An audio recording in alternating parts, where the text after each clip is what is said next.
Are you making these mistakes in your living room? Today we're going to talk about some of the most common decorating mistakes that I see in living rooms and ones I made myself. The first one has to do with space planning, and really the mistake is not doing it. There are some easy electronic tools and you can also do it on paper, but a lot of us just move into our homes or apartments and we put the furniture exactly where the person before us did without really thinking through what the best way to use the space is. And I made this mistake myself. I put my furniture exactly where the person before me did. And then as I started learning and experimenting more, I realized this is not the best layout for the furniture. And I started moving things around. And as a result, I'm much happier with my living room.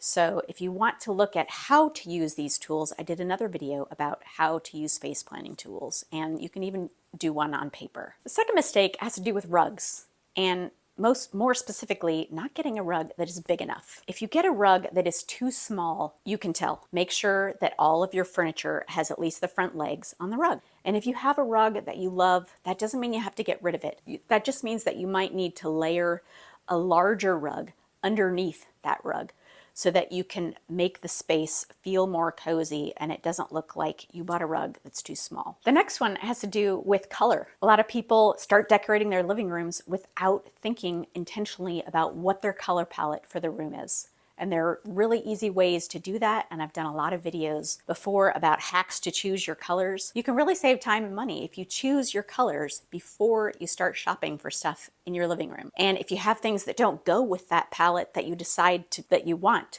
then you can gradually over time swap those things out. But if you don't pick a color palette, your room tends to feel less pulled together. The next mistake, and it's really two mistakes, is about lighting. And the first is that you haven't updated your lighting. You've all seen the boob lights, and it's worth it to get an updated fixture or some updated lamps for your living room. It can make a huge difference. And the second mistake with lighting is that you don't have enough of it. Every room needs three kinds of light.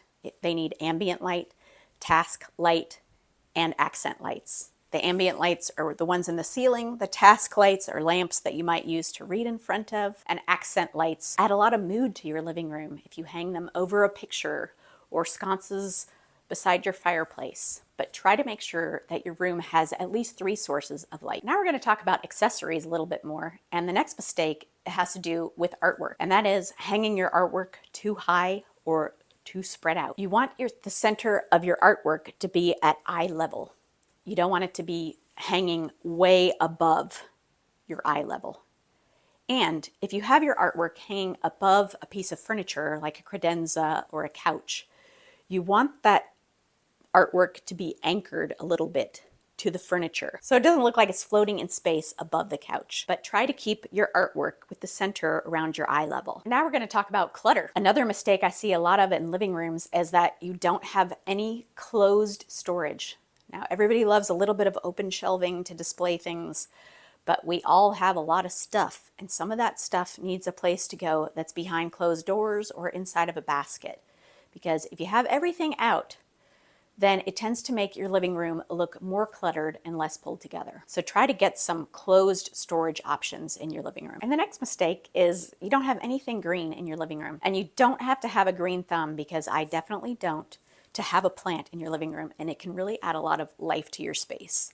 If you're bad with plants, like me, you can use a snake plant or a pothos, and those are, I would say, practically impossible to kill. And if you do kill them, they're really inexpensive to replace. Next mistake, we don't consider the function of our living room. So by that, I mean the function of your living room might be 100% to watch TV. And in that case, you want your living room to be set up where the TV is the focal point.